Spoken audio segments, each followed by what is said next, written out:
In this video, we're going to focus on solving absolute value equations. Now, I recommend that you watch this video to the end because the problems, they're going to start off easy, but over time, they're going to get harder and harder. So stay tuned. Let's start with some basics. Let's say if we have the absolute value of x and it's equal to 9. What is x equal to? What would you say? Now, of course, x is equal to 9, but also you need to be aware that x can be equal to negative 9. Why do we say that? The absolute value of 9 is 9, but also the absolute value of any negative number is equal to a positive number. So x can be 9 or negative 9. So whenever you're solving an absolute value equation, whenever you remove the absolute value, you need to put the positive answer or the answer the way it was, also the negative version as well. So whatever's on the right side, you can multiply it by -1 to get the second answer. So let's start with a simple example. Let's say we have the absolute value of 3x is equal to 18. What are the possible values of x? So we're going to write two equations. 3x is equal to 18, and the second equation, 3x is equal to -18. So if we divide both sides by 3, we're going to get x is equal to 6. On the other side, if we divide both sides by 3, x can be -6. So we have two possible answers, 6 and -6. Now here's another one. Let's say if we have the absolute value of 5x plus 7 is equal to 42. So go ahead and take a minute and try that example. So once again, we're going to write two equations. 5x plus 7 is equal to 42, and 5x plus 7 is equal to -42. So working on the first one, we're going to subtract both sides by 7. Now 42 minus 7, that's 35. Next, we're going to divide both sides by 5. And 35 divided by 5 is 7. So this is the first answer. Now let's work on the second equation. Let's subtract both sides by 7. And so -42 minus 7 is -49. Now we could divide both sides by 5. And so we get a fraction as an answer, -49 over 5. And that's the second answer. So that's how you can solve absolute value equations. Now let's work on another similar example. You can try this one for the sake of practice. Go ahead and calculate the value of x. So let's write two equations. 2x minus 3 is equal to 9, and 2x minus 3 is equal to -9. So let's focus on the first one. 9 plus 3 is 12. And then if we divide both sides by 2, we're going to have 12 divided by 2, which is 6. And so this is the first solution. X is equal to 6. Now for the second one, we're going to add 3 to both sides again. So this time we have -9 plus 3, which is -6. And then we're going to divide both sides by 2. -6 divided by 2 is -3.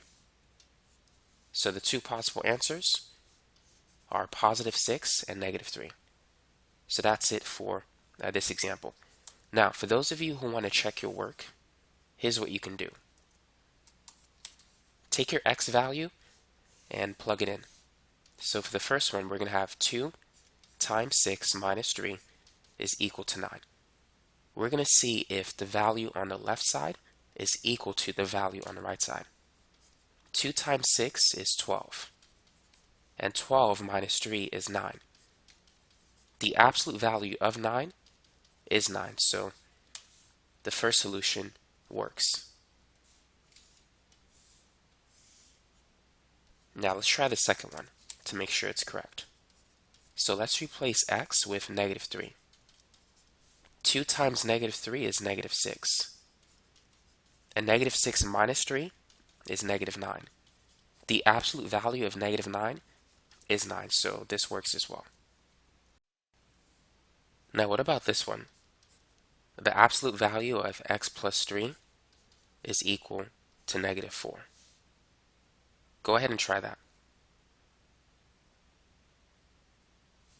Now notice that there's no solution for this particular problem. The absolute value of anything cannot equal a negative number. So anytime you see that, if you see a negative on the other side, and on the left side is nothing but an absolute value, then there's no solution. It doesn't matter what x value you decide to plug into this expression. It's not going to give you a negative result. So watch out for questions like that. Now let's work on another one.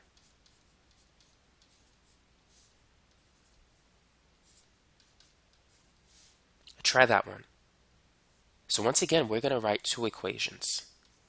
4x plus 6 over 5 is going to equal to positive 6, and it's going to equal negative 6. So let's start with the one on the left. What can we do to get rid of this fraction? What would you recommend? I recommend multiplying both sides by the denominator of that fraction. 5 divided by 5 is 1, so basically it cancels, leaving behind 4x plus 6 on the left side. Now, 6 times 5 is 30.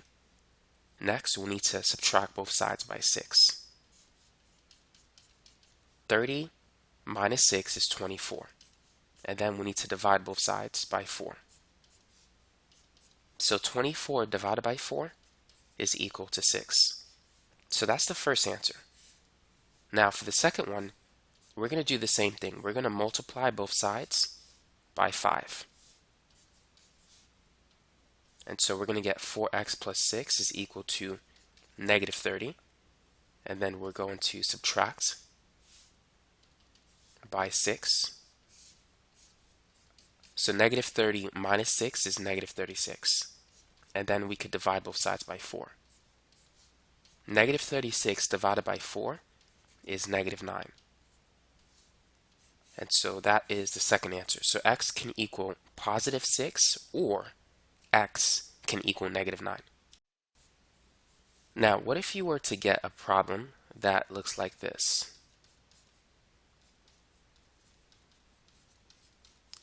What would you do in a situation like this? Now, here's what you should not do. At this point, you should not write two equations. So you shouldn't make this 27 and then write another equation where this is equal to negative 27. So why is that? Why should we not write two equations at this point? How do we know when we should write two equations and when we shouldn't? Notice that we have numbers outside of the absolute value on the left side of the equation. Whenever you see that, you shouldn't break it up into two equations yet. You need to get rid of those numbers on the left side. Now, if I had, for example, 7x plus 3, I'm just going to make up something equal to 15. Notice that there's no numbers outside of the absolute value on the left side. So at this point, I could break it up into two equations, 15 and negative 15. But if I have numbers outside of the absolute value equation, I need to simplify the equation first before breaking it up into two equations. So make sure you recognize that when you see it on a test. So the first thing we're going to do is subtract both sides by 5.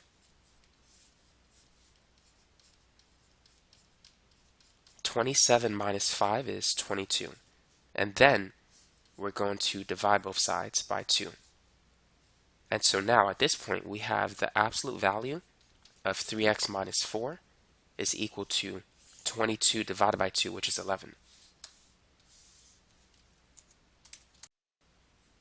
Now at this point, notice that we have no numbers outside of the absolute value.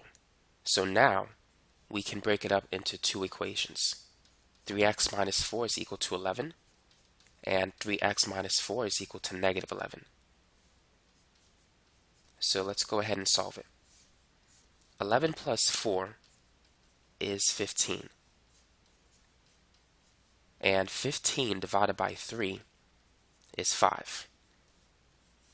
Thus, x is equal to 5. That's the first one. Negative 11 plus 4 is negative 7. And then once we divide both sides by 3, the second answer will be equal to a fraction. So it's going to be negative 7 over 3. So these are the solutions to the original equation. And you could plug it in to see if it makes sense, if it works. Now let's go ahead and work on another example. So we're going to have 3 times the absolute value of 4x minus 1 minus 5, which is equal to 16. So for the sake of practice, pause the video and try that example. So we're going to begin by adding 5 to both sides of the equation.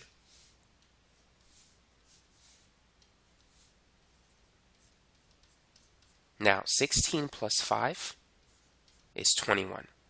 Next, let's divide both sides by 3. And so 21 divided by 3 is 7. Now in this form,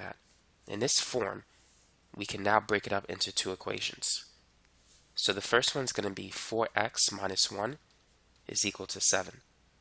And the second one, 4x minus 1 is equal to negative 7. So for this one, we'll add 1 to both sides. 7 plus 1 is 8. And then we could divide both sides by 4. And so 8 divided by 4 is 2. So this is the first answer. X is equal to 2. For the next one, we're going to add 1 to both sides. And negative 7 plus 1 is negative 6. And then we're going to, let me do it over here since I'm out of space. We're going to divide both sides by 4. And so we get negative 6 over 4, which we can reduce that fraction if we divide the top number and the bottom number by 2. Negative 6 divided by 2 is 3. 4 divided by 2 is 2. So the second answer is x is equal to negative 3 over 2. And so that's it for this problem. Here's another one for you. The absolute value of x minus 4 plus 8 is equal to 3. What is the answer? Well, the first thing we need to do in this problem is we need to subtract both sides by 8. And so we're going to have the absolute value of x minus 4 is equal to 3 minus 8, which is negative 5. Notice the issue. The absolute value of something cannot equal a negative number. So therefore, there's no solution for this problem. Here's another one. The absolute value of 7x plus 2 is equal to 4x plus 11. Go ahead and work on that one. So once again, we need to write two equations. The first one will be exactly the same, just without the absolute value. Now for the second one, all we need to do is multiply one of the two sides by negative 1. It really doesn't matter which one, so I'm just going to pick the right side. So I'm going to put a negative in front of 4x plus 11. Now, let's focus on the first one.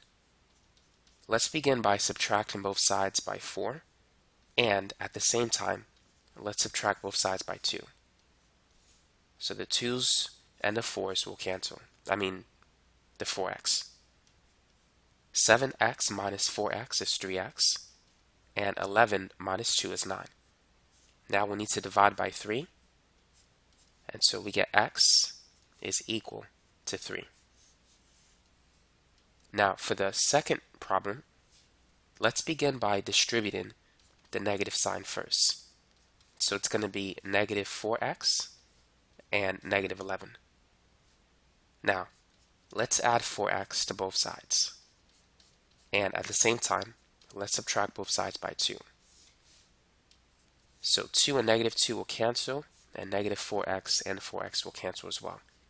7x plus 4x is 13x. Negative 11 minus 2 is negative 13. Whoa, I did that wrong. 7x plus 4x is 11x, not 13x.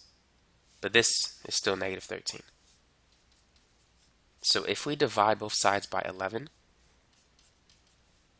we're going to get x is equal to negative 13 over 11. Now for problems such as these, it's good to check to see if both answers work, if one of them works, or if none of them works. Let's start with x is equal to 3. Let me just clear away a few things first. Replacing x with 3, we're going to have this. Now, 7 times 3 is 21, and 4 times 3 is 12. 21 plus 2 is 23, and 11 plus 12 is 23. So this works. So this solution is correct. Now let's try the other one. So we have 7 times negative 13 over 11 plus 2.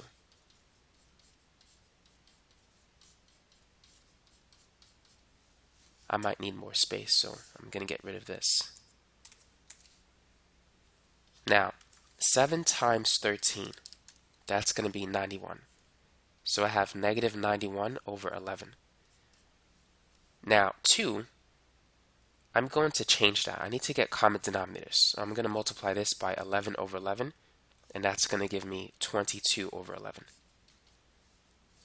Now, 4 times 13, this is going to be negative 52. Now this, I want to turn that into a fraction with common denominators. So I'm going to multiply this by 11 over 11, and so that's going to be 121 over 11.